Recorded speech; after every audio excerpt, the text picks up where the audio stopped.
लैला मेरी लैला मेरी लैला कहाँ है तू, मैं तुझको पुकार। मथे ते चमकन बाल मेरी बहना के।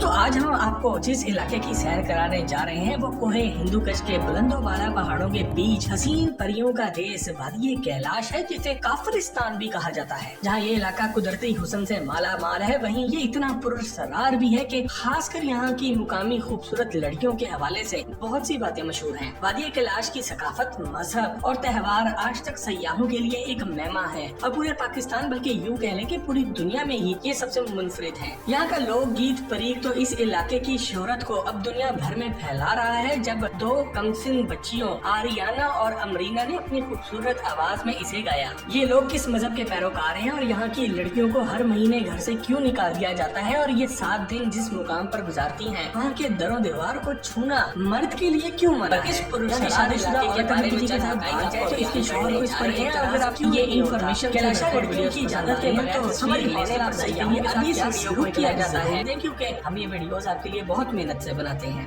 फैक्ट नंबर 1 दोस्तों, खैबर पख्तूनख्वा के जिला चित्राल से 2 घंटे की मुसाफत पर मौजूद कैलाश सतह समंदर से 5480 फुट की बुलंदी पर मौजूद है। ये कोहे हिंदू कश के पहाड़ी सिलसिले के दरमियान मौजूद एक खूबसूरत मुकाम है जो 3 वादियों बुमरीद, गिर्रर और रंबर पर मुश्तमिल है, जिसमें वादी बुमरीद को मरकजी हैसियत हासिल है और इसका कुल रकबा 456.58 स्क्वायर किलोमीटर है, जबकि इसकी कुल आबादी 12,000 नफूस पर मुश्तमिल है। ताहम कैलाश कबीले की टोटल आबादी 3,000 से 4,000 अफराद पर मुश्तमिल है। ताहम सयाहों को इस वादी तक पहुँचने के लिए दुनिया का मुश्किल तरीन और खतरनाक तरीन सफर करना पड़ता है, क्योंकि इसकी एक जानिब शोर मचाता दरिया बह रहा है तो दूसरी जानिब बुलंदोबाला पहाड़ मौजूद हैं, जिन पर चढ़ाई करना नामुमकिन है। इन दोनों के दरमियान मौजूद एक तंग लेकिन टूटी हुई सड़क पर आपको अपनी जिंदगी का खतरनाक तरीन सफर करना पड़ता है और मामूली सी गलती से आप गहरी खाई और साथ बहते बेरहम दरिया में हमेशा के लिए गर्क हो सकते हैं।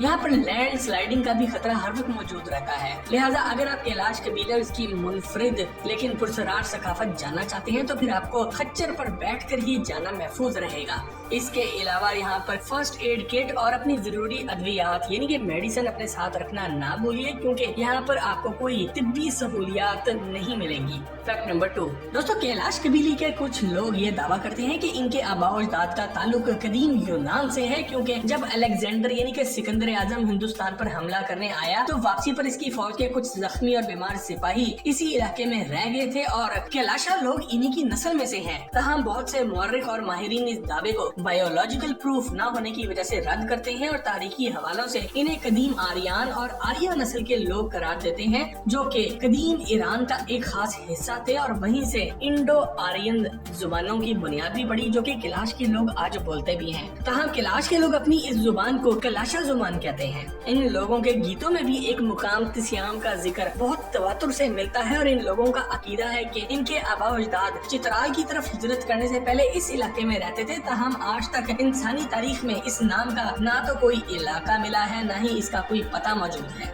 फैक्ट नंबर 3 दोस्तों, अगर कैलाश के लोगों के मजहब की बात की जाए तो ये लोग कैलाशा मजहब से ताल्लुक रखते हैं, जिसे अंग्रेजी जुबान में एनिमिज्म भी कहा जाता है, जिसमें कई देवियों और देवताओं की पूजा की जाती है। ताहम कैलाश के अपने लोगों के मुताबिक वो एक खुदा को मानते हैं, लेकिन इस तक पैगाम पहुंचाने के लिए ये मुख्तलिफ चीजों का सहारा लेते हैं, जिनको देवी या देवता कहा जाता है। ताहम ये बुतों की पूजा नहीं करते। कैलाश की खूबसूरत औरतें, नौजवान लड़कियां और बच्चियां एक खास किस्म की लंबी स्याह पोशाक पहनती हैं, जिस पर खूबसूरत नक्शो निगार बने होते हैं। एक लंबी टोपी जिस पर नक्श निगारी के साथ परिंदों के पर भी जुड़े होते हैं और ये लिबास भी इनके मजहब का खास हिस्सा है, जिसकी वजह से अक्सर लोग इन्हें काफरिस्तान के लोग कहकर पुकारते हैं। मखसूस अंदाज के रक्स करना, लोक गीत गाना, ढोल और बांसुरी बजाना, यहाँ तक कि शराब पीना इनके मजहब और सकाफत का लाजमी हिस्सा है, जिनके बगैर इनकी जिंदगी का तस्वुर भी नहीं किया जा सकता। इनके मजहब में खुशी ही हर चीज है, चाहे वो किसी की पैदाइश हो या किसी का मरना या फिर शादी ब्याह। इसके अलावा जानवरों की कुर्बानी इनके तमाम मजहबी और सकाफती रसूमात का खास हिस्सा है, जो इनके अकीदे के मुताबिक खुदा तक इनका पैगाम पहुँचाने का एक अहम तरीका है। तहम इनमें से बहुत से लोग मुसलमान मुसलमान हो चुके हैं और इनकी औलादें इस्लाम कबूल कर चुकी हैं, जिनको ये लोग शेख कहकर पुकारते हैं।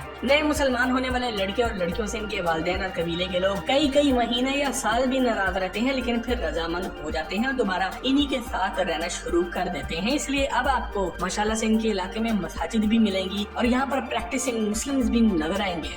फैक्ट नंबर 4 दोस्तों, अब हम आपको कैलाश कबीले और इनकी औरतों के मुतालिक एक ऐसा दिलचस्प लेकिन हैरान कुन फैक्ट बताने जा रहे हैं जो कि शायद दुनिया में कहीं भी नहीं होता। यहाँ पर बालिग हो जाने पर लड़कियों को इनके वालिदैन और गांव के बुजुर्ग हर महीने इनके मखसूस आयाम यानी कि पीरियड्स में गांव से बाहर एक खास मुकाम बशालीनी एक हफ्ते के लिए पाक होने के लिए भेज देते हैं और जब तक ये लड़कियां और औरतें पाक ना हो जाएं ये गाँव में वापस नहीं आ सकती। यहाँ के लोगों के अकीदे के मुताबिक ये अपने गाँव को उनजस्ता यानी कि पाक जगह कहते हैं, जबकि गांव से बाहर बशलीनी को पुरगता यानी कि नापाक जगह कहते हैं।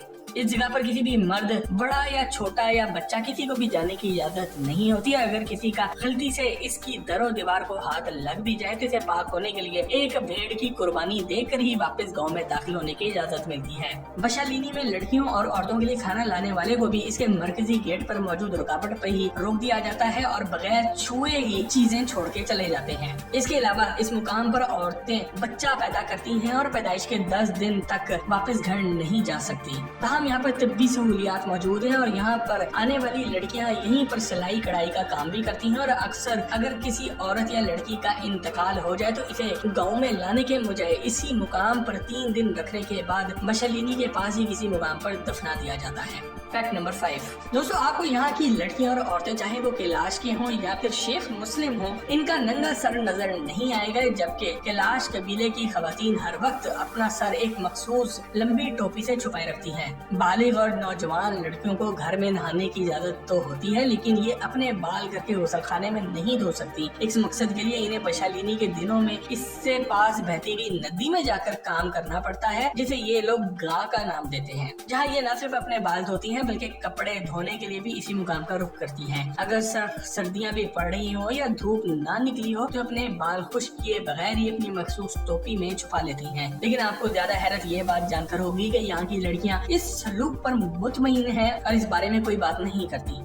इनके मुताबिक बशालीनी से वापसी पर ये पाक हो जाती हैं और खुश होती हैं। ताहम सिर्फ इतना ही नहीं, जब ये खवातीन गाँव में वापस आने लगती हैं तो एक शख्स इनके सर पर एक मखसूस अंदाज से आग गुजारता है और इस आग में रोटी जलाता है और फिर कहीं जाकर इन खवातीन को अपने गांव में वापस दाखिले की इजाजत मिलती है। इस रस्म को आग से पाक करना कहा जाता है और ये रस्म भी सिर्फ इसी इलाके का खास हिस्सा है। फैक्ट नंबर 6 दोस्तों, आपको ये बात जानकर हैरत का एक झटका लगेगा कि कैलाश कबीले में 100% शादियां पसंद की जाती हैं और यहाँ पर अरेंज मैरिज जैसा कोई तस्वुर ही नहीं है और न ही वालिदैन अपनी बेटियों को शादी पर मजबूर कर सकते हैं, बल्कि यहाँ की नौजवान लड़कियाँ और लड़कों की शादी के लिए अपने वालिदैन को बताए बगैर ही घर से भाग जाते हैं और फिर लड़की के वालिदैन लड़के के घर जाते हैं और ये मालूम करते हैं कि आया इसने ये फैसला अपनी मर्जी के किया था या फिर लड़के ने जबरदस्ती की है। लड़की की रजामंदी के बाद लड़के के वालिदैन लड़की के वालिदैन को तोहफा देते हैं और फिर इसी खुशी में भेड़ें और बैल ज़िबा किए जाते हैं। फिर 4 दिन बाद लड़की का मामू आता है जिसे तोहफा और बंदूक दी जाती है, जिसके बाद लड़का अपने वालिदैन को लेकर लड़की के वालिदैन के पास जाता है और इनको तोहफा और पैसे देता है। इसके बाद फिर से जानवर ज़िबा किए जाते हैं,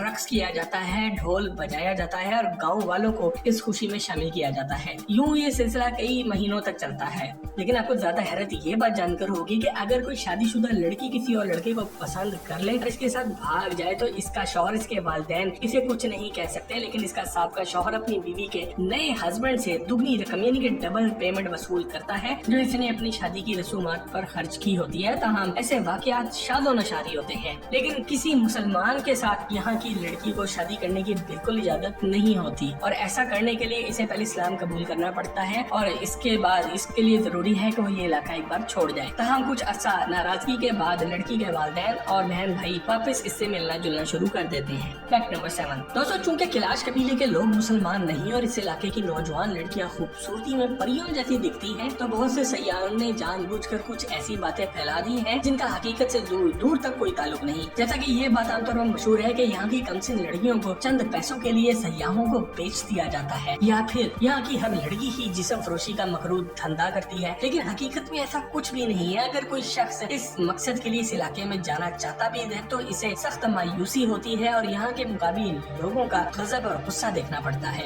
ये बात सच है कि कैलाश लड़कियों और लड़कों में कोई पर्दा नहीं होता और वो आपस में घुल मिल के रहते हैं, लेकिन ये लोग बाहया हैं और अपनी बहनों और बेटियों का हरगिज सौदा नहीं करते। अगर सयाह वहाँ जाकर खूबसूरत लड़कियों को हरासा करते हैं तो ये इनके लिए काफी तकलीफ का बाइस बनता है। ये इंतहाई मेहमान नवाज और हंसमुख लोग होते हैं और सादा जिंदगी गुजारते हैं, इसीलिए इनका शिकवा भी ये है कि पाकिस्तान के दीगर इलाकों से आने वाले मुसलमान सयाह इनको बहुत तंग करते हैं और इनकी इजाजत के बगैर इनकी लड़कियों की तस्वीरें खींचते हैं और वीडियोस बना लेते हैं। चूँकि यहाँ बहुत से घरों में चार दीवारी ही नहीं होती और इस बात का फायदा उठाते हुए अक्सर सयाह बगैर इजाजत के इनके घर में घुस जाते हैं और तस्वीरें और वीडियोस बनाना शुरू कर देते हैं। इसके अलावा सोशल मीडिया पर मौजूद बहुत सी वीडियोस में और बहुत सी किताबों में भी कैलाशा लोगों के मजहब और सकाफत पर बहुत सख्त तनकीद की गई है और इन्हें जहन्नमी करार दिया गया है। इस पर भी कैलाश के लोग सख्त एहतजाज करते हैं कि जन्नत और जहन्नुम का फैसला खुदा की जात है करने वाली, इसलिए इसका हक किसी को नहीं है और कोई भी इन पर यूं फतवा लगाए और इनके अकायद पर तनकीद करे तो इन्हें बुरा लगता है। दोस्तों, अगर आप इन गलत बातों के हवाले से यहाँ के लोगों से इत्तफाक करते हैं तो कमेंट सेक्शन में यस जरूर लिखिए। Fact number 8। दोस्तों, कैलाश के लोग साल में 3 बार अपने मजहबी त्यौहार मनाते हैं और इनके मजहबी त्यौहार भी पूरी दुनिया से अलग, मुनफरिद और दिलचस्प होते हैं, जिन्हें देखने के लिए दुनिया भर से सयाह कैलाश की वादी का रुख करते हैं। इनका पहला त्यौहार मौसम बहार की आमद पर मई के महीने में मनाया जाता है और इस त्यौहार को जोशी या फिर चिलम जोशी फेस्टिवल कहा जाता है, जो कि बुमरीद, रंबुर और बुरीद तीनों वादियों में 14 मई से 17 मई तक मनाया जाता है और इनका मरकजी मुकाम बुमरीद है, जहां इनकी मुकामी इबादत गाह मौजूद है। इस त्यौहार के पहले दिन नौजवान लड़के और लड़कियां अपने मखसूस रवायती लिबास में मलबूस खुले मैदान 400 में अपनी रवायती मजहबी रक्स करते हैं और ढोल की ताक पर लोक गीत गाते हैं, जबकि गाँव के बुजुर्ग घर घर से भेड़ का दूध इकट्ठा करते हैं, जो कि मेहमानों को गोश्त और गंदम की रोटी के साथ पेश किया जाता है। इस दूध के लिए लंबी कतारों में लगकर इंतजार करना पड़ता है, क्योंकि ये एक तबर्रुक के तौर पर पेश किया जाता है। इसके अलावा भेड़ों और बैलों की एक बड़ी तादाद कुर्बानी के लिए ज़िबा की जाती है, जिसका गोश्त खालिस देसी घी के साथ सबको पेश किया जाता है। चिलम जोशी का त्यौहार का आखिरी दिन इनकी मरकजी इबादत गाह में गुजारा जाता है, जहाँ बुजुर्ग, नौजवान, बच्चे, बूढ़े सभी ढोल की ताप पर रक्स करते हैं और यही वो खास त्यौहार है जिसमें लड़कियां और लड़के अपनी पसंद का इजहार करते हुए शादी का ऐलान भी करते हैं या फिर भाग जाते हैं। दोस्तों, इनका दूसरा त्यौहार ओशल फेस्टिवल है, जो कि 22 अगस्त से शुरू होता है और 2 दिन तक जारी रहता है। इस त्यौहार की खास बात यह है कि इसकी तैयारी 1 महीना पहले ही रात को की जाती है और इस दिन मेहमानों के लिए खास गंदम, मकई की फसलों की कटाई के अलावा अखरोट, खुबानी और नाशपाती के फल भी तोड़े जाते हैं। दिलचस्प बात यह है कि इस त्यौहार से पहले किसी को फल तोड़ने की इजाजत नहीं होती और अगर कोई ऐसा करता है तो इसे जुर्माना किया जाता है। कैलाश के लोगों का आखिरी और सबसे बड़ा त्यौहार चौमोस फेस्टिवल है, जो कि 7 दिसंबर से 22 सितंबर तक मनाया जाता है, जिसमें नए साल को खुशामदीद कहने के साथ साथ ये लोग अपने मरने वालों की रूहों के लिए बड़ी तादाद में जानवरों की कुर्बानी करते हैं। इसके अलावा ये आपस में अखरोट, खुबानी और नाशपाती के तोहफे का तबादला करते हैं। इस त्यौहार में किसी गैर मजहब के लोगों को शिरकत की इजाजत नहीं होती और कैलाश कबीले का हर फर्द यहाँ शामिल होता है, जिसमें लोग रवायती रक्स करते हैं और मुकामी तौर पर तैयार की गई शराब भी पीते हैं, ताहम लड़कियां इससे परहेज करती हैं। Fact number 9। दोस्तों, अब तक आपको इस बात का अंदाजा हो चुका होगा कि कैलाश के लोग अपनी रवायत और सकाफत से किस कदर जुड़े रहते हैं और ढोल की ताप पर रक्स इनके मजहब का खास हिस्सा है। लेकिन आपको ये बात जानकर ज्यादा हैरानगी होगी कि ये अपने मरने वालों के जनाजे पर भी ढोल बजाते हैं और रक्स करके गीत गाते हैं। इनके मुताबिक जब एक इंसान पैदा होता है तो खुशी मनाई जाती है, तो इसके मरने पर भी इसकी तारीफ करते हुए खुशी खुशी इसे रुखसत करना चाहिए। जब कोई कैलाशी मरता है तो इसकी मैयत इनकी इबादत खाने लाई जाती है, जिसे जिस्ता खान कहा जाता है। इस इबादत खाने की छत पर किसी औरत को जाने की इजाजत नहीं होती। यहाँ मर्द की मैयत को 3 दिन के लिए रखा जाता है और औरत की मैयत को 2 दिन रखने के बाद दफना दिया जाता है। लेकिन इस पूरे अरसे में ये लोग मैयत के इर्द गिर्द एक दायरा बनाकर ढोल की ताप पर रक्स करते हैं और मरने वाले की तारीफें करते हैं, जबकि मरने वाले की लवाही के दरमियान में चुपचाप बैठे रहते हैं। इसके अलावा अगर मरने वाला कोई मर्द हो तो ये फायरिंग भी करते हैं और अगर मरने वाले कोई औरत हो तो ये मामला सिर्फ ढोल और रक्स तक ही महदूद रहता है। इसी तरह अगर यहाँ पर लड़के की पैदाइश हो तो उस पर भी ये लोग फायरिंग करते हैं और अगर लड़की पैदा हो तो उसकी पैदाइश पर सिर्फ रक्स किया जाता है। इसके अलावा मरने वाले शख्स की तदफीन तक ये लोग 50 से 70 जानवर कुर्बान कर देते हैं और इसी से आने वाले लोगों की तवाज़ो भी करते हैं। ताहम यहाँ पर यह बात वाज़ा करना जरूरी है कि कैलाश लोगों का खुशी का रक्स और होता है और मैयत पर किया जाने वाला रक्स और होता है। Fact number 10। दोस्तों अब बात करते हैं कैलाश के इस पुरस्कार और इंतहाई अजीब कब्रिस्तान की, जहां कमजोर दिल हजरात हरगिज नहीं जा सकते। कैलाशा लोग मैयत को एक खास लिबास में एक चारपाई पर डाल देते हैं और कब्रिस्तान में मौजूद जमीन के अंदर खुले ताबूत में डाल देते हैं, लेकिन इसे मिट्टी के साथ दफन करने के बजाय वहीं चारपाई उल्टी इस ताबूत पर डाल दी जाती है और फिर बड़े बड़े पत्थरों से इसे ढांप दिया जाता है। इसके बाद मैयत खुद ब खुद गल सड़ जाती है, लेकिन इस कब्रिस्तान में आपको हर कब्र के पास इंसानी हड्डियां और खोपड़ियां मिलेंगी जो इनके मरने वालों की होती हैं। इसके अलावा यहाँ आपको बदबू इतनी ज्यादा मिलेगी कि वहाँ आप 2 मिनट भी खड़े नहीं रह सकते। अगर मरने वाला इनका कोई लीडर हो तो इसकी उल्टी चारपाई पर एक सुर्ख कपड़ा बांध दिया जाता है, और अगर मरने वाला कोई आम शख्स था तो इसकी चारपाई पर स्याह रंग का कपड़ा बांधा जाता है। जंगल में बने इस कब्रिस्तान का माहौल इंतहाई खौफनाक होता है और ये कमजोर दिल अफराद के लिए इंतहाई खतरनाक साबित हो सकता है। Fact number 11। दोस्तों कैलाश कबीले और इसकी वादियों के पकवान और सौगात की बात की जाए तो ये भेड़ों और बैलों का गोश्त इंतहाई रुकबत से खाते हैं, जबकि इन जानवरों से हासिल होने वाला दूध, खालिस देसी घी और ताज़ा पनीर इनके खानों का लाजमी हिस्सा है। इनके गंदम आटे में अखरोट का पाउडर मिलाकर पकाई गई मोटी रोटियां भी मुनफरिद और जायकेदार मुकाम रखती हैं। इसके अलावा खास तैयार की गई शराब भी ये लोग खाने के साथ पीना पसंद करते हैं, लेकिन मेहमानों के लिए इनकी खास तैयार करदा काली चाय यानी कि ब्लैक टी, जिसमें दूध का एक कतरा भी नहीं डाला जाता और न ही मीठे के लिए चीनी या शहद का इस्तेमाल किया जाता है, काफी मशहूर है। इस काली चाय के साथ ये लोग एक खास चीज शीशर भी पेश करते हैं जो कि मैदे के साथ तैयार की जाती है। Fact number 12। दोस्तों वादी कैलाश में आपको कोई 5 स्टार या 3 स्टार होटल कहीं नहीं मिलेंगे और न ही ऐसी कोई सहूलियात मिलेंगी, लेकिन यहाँ पर आपको बासानी 800 से 2000 पाकिस्तानी रुपए में एक आरामदेह कमरा रहने के लिए जरूर मिल जाएगा, जहाँ आप आसानी से रात गुजार सकते हैं। अगर कैलाश कबीले के किसी खानदान ने आपको अपना मेहमान बना लिया फिर तो समझे आपका ये टूर बहुत यादगार बनेगा, लेकिन ज्यादातर यहाँ आने वाले सयाह बहुत एडवेंचरस और तारीख में दिलचस्पी रखने वाले होते हैं और इस मुकाम को फैमिली ट्रिप के तौर पर हरगिज पसंद नहीं किया जाता, क्योंकि यहाँ पहुँचने का रास्ता बहुत दुश्वार और खतरनाक होता है। लेकिन आपको इस इलाके में जाने के लिए किसी भी किस्म का कोई NOC नहीं चाहिए होता, जैसा कि बहुत से लोगों ने ये बात फैला रखी है। ताहम पाकिस्तान के दीगर इलाकों की तरह यहाँ पे आपको शनाख्त करानी होती है और आपके आने का मकसद पूछा जाता है और टोल प्लाजे पे अंदर आते हुए चंद 100 रुपए वसूल भी किए जाते हैं। दोस्तों अगर आपको इस तारीखी और खूबसूरत और रिच कल्चर से भरे इलाके के फैक्ट्स पसंद आए हो तो इस वीडियो को दूसरों तक शेयर जरूर करें, और अगर कोई ऐसी बात जो हमने ना बताई हो तो वो कमेंट सेक्शन में लिख कर हमसे शेयर जरूर करें। मजीद जबरदस्त वीडियोस के लिए चैनल को भी सब्सक्राइब जरूर करें। आपसे बहुत जल्द एक और जबरदस्त वीडियो में मुलाकात होती है। जब तक अपना और अपने घर वालों का ख्याल रखें। अल्लाह हाफिज। मथे ते चमकन बाल मेरी बहना के बोले